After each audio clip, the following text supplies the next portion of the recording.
High Nurul একত্রিশ ঢাকা মহানগরীর সংগ্রামী সদস্য নুরুল হুদা ভূঁইয়া নুরু, আপনাকে বসার জন্য অনুরোধ করছি।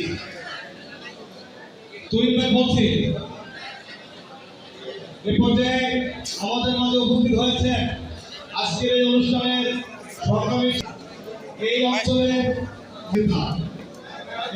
থেকে যাকে ভাবনা চেয়ারম্যান অনুসরণ করেছেন জনপ্রিয় জনাব মোহাম্মদ আমিনুল হক।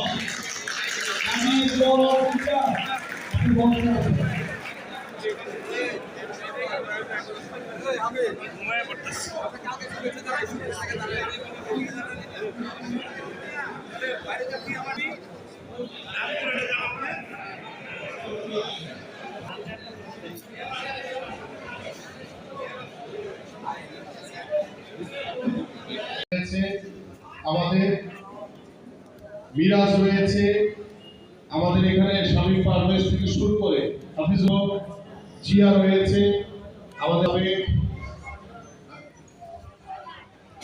সকলেই রওশন ভাই রয়েছে। ওই হুমায়ুন রওশন তো দেখলাম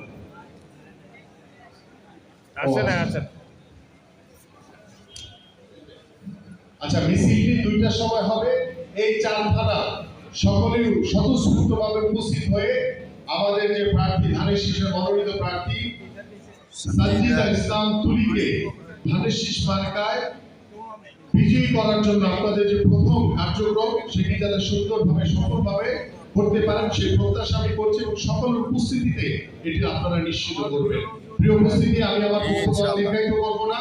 আমি সর্বশেষ একটি বিষয় আপনাদেরকে বলতে চাই। আজকে আমার কাছে এখানে 71টি ওয়ার্ডের লিস্ট আছে। আমি কিন্তু প্রথমে ডাকি নেই যে আপনারা কারা কারা আছেন কারা কারা না। এখন 7 নভেম্বর সেই জাতীয় বিপ্লব সংহতি দিবস, সেই জাতীয় বিপ্লব সংহতি দিবস উপলক্ষে 7 নভেম্বর দুপুর আমার মনে হয় 3টার সময় আপনারা গেলেই হবে। 3টায় আমরা শুরু করে দেব। যেহেতু জুমার দিন, আমি আপনাদের কাছে আহ্বান করব যে আপনারা জুমার নামাজটি চেষ্টা করবেন আমাদের পল্টন কার্যালয়ের সামনে পড়ার জন্য। কারণ আমরা 7 নভেম্বর ঢাকা মহানগর উত্তর এবং দক্ষিণের যৌথ উদ্যোগে সকল অঙ্গ এবং সহযোগী সংগঠনের সকলের উদ্যোগে আমরা একটি র্যালি করব। জাতীয় বিপ্লব সংহতি দিবস উপলক্ষে একটি ঢাকা মহানগরীতে একটি বিশাল বড় র্যালি হবে এবং সেই র্যালিটি শুরু হবে বিকাল 3টায়। আমরা আশা করি যে আপনারা সকলেই যদি জুমার নামাজ প্রত্যেকটি থানা, প্রত্যেকটি ওয়ার্ড, প্রত্যেকটি অঙ্গ সংগঠন আপনাদের সকল নেতৃবৃন্দকে নিয়ে আপনারা জুমার নামাজ আদায় করবেন পল্টনের আশেপাশে বিভিন্ন জায়গায়, কিংবা যদি আপনারা কেউ জুমার নামাজের পরে রওনা দেন চেষ্টা করবেন যাতে 2টার ভিতরে যাতে রওনা দেওয়া যায়। কারণ আমরা যদি 3টার ভিতরে না পৌঁছান আমরা কিন্তু 3টার সময় শুরু করে দিই। এজন্য আমি আপনাদের সকলকে আহ্বান করব আপনারা সর্বোচ্চ পার্টিসিপেশনের মাধ্যমে আপনাদের থানার যে ব্যানার সেই ব্যানারটি পৌঁছে দেওয়া হবে আপনাদের কাছে। আমি হোয়াটসঅ্যাপে দিয়ে দিব, আমাদের নেতাদের কাছে, অঙ্গ সংগঠনের কাছে দিয়ে দেওয়া হবে। আপনারা নিজ নিজ সংগঠন থেকে ব্যানারটি তৈরি করে থানা, ওয়ার্ড সকলকে আপনারা ঐক্যবদ্ধ করে আমরা 7 নভেম্বরের যে র্যালি সেই র্যালিটি আমরা সুন্দরভাবে সম্পন্ন করতে চাই। এবং আপনাদের কাছে আহ্বান করব আমাদের যে তরুণ সমাজ রয়েছে, আমাদের যে যুব সমাজ রয়েছে, আপনাদের সেই 75-এর যে পটভূমি 7 নভেম্বর সেই পটভূমি সম্পর্কেও আমাদের ভবিষ্যৎ প্রজন্ম যাতে জানতে পারে সেইটি আপনাদের পরিবার থেকে আলোচনা শুরু করবে। ঘরের ভিতরে পরিবারের সাথে যদি আলোচনা করে তাহলে শহীদ রাষ্ট্রপতি জিয়াউর রহমান সম্পর্কে তারা জানতে পারবে যে কিভাবে 1975 সালের 7 নভেম্বর সিপাহী জনতা স্বতঃস্ফূর্ত অংশগ্রহণের মাধ্যমে যে বিপ্লব হয়েছিল সেই বিপ্লব সম্পর্কে আমাদের তরুণ সমাজ জানতে পারবে। এই জন্য আমি আপনাদের কাছে আহ্বান করব যে আগামী 7 নভেম্বর রোজ শুক্রবার বিকাল 3টায় আপনারা আমাদের স্থান হবে, বিএনপির স্থান হবে হচ্ছে সিটি হাট। যেখান থেকে আমরা চাইনা টাউন যেটাকে বলে, যেখান থেকে আপনারা সবাই দাঁড়ান এবং অঙ্গ এবং সহযোগী সংগঠন তাদের নিজ নিজ স্পটগুলি জানিয়ে দেওয়া হবে। সেই স্পটগুলোতে আপনারা উপস্থিত থেকে সর্বোচ্চ পর্যায়ে অংশগ্রহণের মাধ্যমে আমরা বাংলাদেশের মানুষ যে আমাদের পাশে রয়েছে, আমরা মানুষের জন্য যে কাজ করছি সেই বিষয়টি যাতে আমরা পরিপূর্ণভাবে প্রতিষ্ঠিত করতে পারি। এই জন্য আমাদের প্রত্যেকটি মহানগর টিমের যারা জোনের দায়িত্ব রয়েছে, যারা মেম্বার রয়েছে, আমাদের প্রত্যেকটি থানা এবং আমাদের প্রত্যেকটি ওয়ার্ড এবং অঙ্গ এবং সহযোগী সংগঠন সকলকে আহ্বান করব যে আপনারা সর্বোচ্চভাবে অংশগ্রহণের মাধ্যমে আমাদের এই র্যালিটিকে সফল করবেন ইনশাআল্লাহ। পারবেন তো সবাই? প্রিয় উপস্থিতি, আপনারা জানেন 7ই নভেম্বর উপলক্ষে আমাদের কেন্দ্রীয় বিএনপি থেকে কিছু পোস্টার আসছে এবং আমাদের ঢাকা মহানগর উত্তর বিএনপি থেকেও আমরা কিছু পোস্টার করেছি। সেই পোস্টারগুলো মিটিং এর পরে প্রত্যেকটি থানা আপনারা ওয়ার্ড আপনারা পোস্টারগুলো নিয়ে যাবেন, সেগুলো নিচে সংরক্ষিত আছে।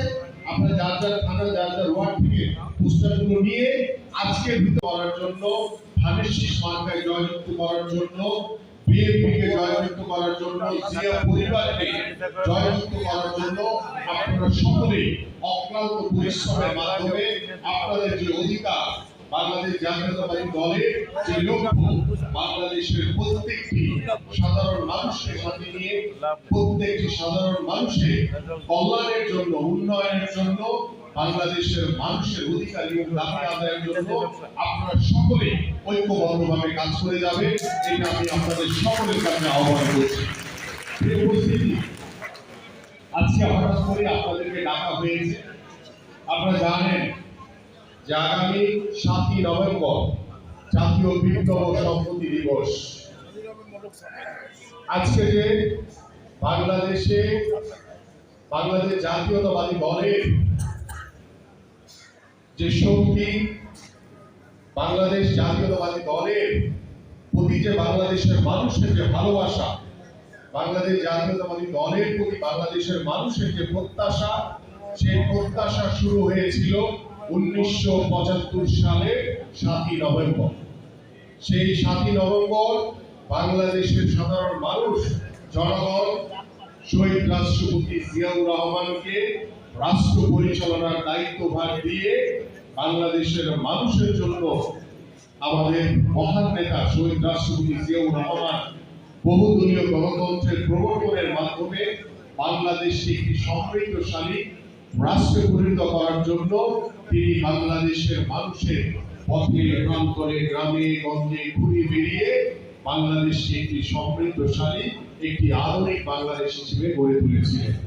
আমাদের সেই মহান নেতা হাত ধরেই সেই 7ই নভেম্বরের প্রেক্ষাপটের কারণেই বাংলাদেশের সাধারণ মানুষ, সিপাহী জনতা তখন ঐক্যবদ্ধভাবে আমাদের শহীদ রাষ্ট্রপতি জিয়াউর রহমানকে রাষ্ট্র পরিচালনার দায়িত্বভার দেন এবং সেই রাষ্ট্র পরিচালনার দায়িত্বভার গ্রহণ করার পরবর্তী থেকে বাংলাদেশের মানুষের জন্য বাংলাদেশ জাতীয়তাবাদী দল আজ অবধি কাজ করে যাচ্ছে, ভবিষ্যতে ইনশাআল্লাহ কাজ করে যাবে এবং সেই কাজে সহযোগিতা হিসেবে আপনারা যারা এখানে বসে আছেন আমাদের নেতৃবৃন্দ, আপনাদের কাছে আহ্বান করব যে আমাদের মাননীয় ভারপ্রাপ্ত চেয়ারম্যান জনাব তারেক রহমান যে বিষয়টি নিয়ে সবসময় আপনাদের কাছে বলেন, তিনি যে বিশ্বাস করেন, তিনি যে বিশ্বাস আস্থা রেখে আপনাদেরকে দায়িত্ব দিয়েছেন, সেই আস্থা বিশ্বাসের প্রতিফলন হচ্ছে বাংলাদেশের জনগণ।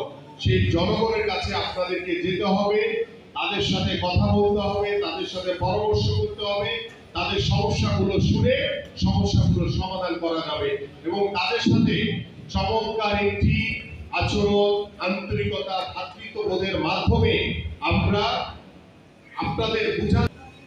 আপনাদের কিন্তু একটি দায়িত্ব, প্রত্যেকের এখানে যারা দায়িত্বে রয়েছেন, আমি আপনাদের সকলের কাছে এবং আমাদের মহানগর বিএনপির সকল নেতৃবৃন্দের কাছে আহ্বান করব যে আমরা প্রত্যেকটি সাধারণ মানুষের সাথে যখন কথা বলবো, আমার আচার আচরণ যাতে অবশ্যই বিনয়ী। আমরা এমন কোনো আচরণ করবো না যে আচরণের মধ্য থেকে আমরা যে পাঠ্যটি বোঝার চেষ্টা করি যে আওয়ামী লীগ হচ্ছে স্বৈরাচারী একটি দল, তারা বাংলাদেশের মানুষের উপরে প্রভাব বিস্তার করে বাংলাদেশের মানুষের মনের ভিতরে ভয় ঢুকিয়ে জোর করে গত 17 বছর ক্ষমতায় বসেছিল। কিন্তু বিএনপি একটি বিনয়ী দল, বিএনপি মানুষের উপরে কখনোই কোনো প্রকার প্রভাব বিস্তার করার চেষ্টা করে না, কখনো করবেও না ইনশাআল্লাহ। এই বিষয়টি এবং আপনাদের আন্তরিকতার মাধ্যমে বাংলাদেশের প্রত্যেকটি মানুষ আপনাদের এলাকায় যেখানে যে বসবাস করে তাদের কাছে আস্থা এবং বিশ্বাস অর্জন করতে হবে। আপনাদের বিশ্বাস আস্থা অর্জনের মাধ্যমে ধানের শীষে যাকে মনোনীত করেছে তার প্রতি একটি বিশ্বাস, একটি আস্থা জন্মাবে। কারণ আপনারা হচ্ছেন তৃণমূলের নেতা কর্মী, আপনাদের মাধ্যমে বোঝা যাবে যে ভবিষ্যৎ বাংলাদেশ জাতীয়তাবাদী দল বিএনপি এদেশের সাধারণ মানুষের উপরে যে আস্থা বিশ্বাস থেকে কাজ করতে চায় সেটার প্রতিফলন কিন্তু আপনাদের কথাবার্তা, আপনাদের আচার কিন্তু প্রতিফলিত হবে। আমি আশা করি যে আপনাদেরকে বুঝাইতে পারছি যে আমরা কি ধরনের চিন্তা ভাবনা নিয়ে আপনাদের প্রতিটি মুহূর্তে প্রতিটি সেকেন্ডে আপনাদের কাজ করতে হবে। এমন কিছু করা যাবে না যেখানে ওই আওয়ামী লীগ আর বিএনপি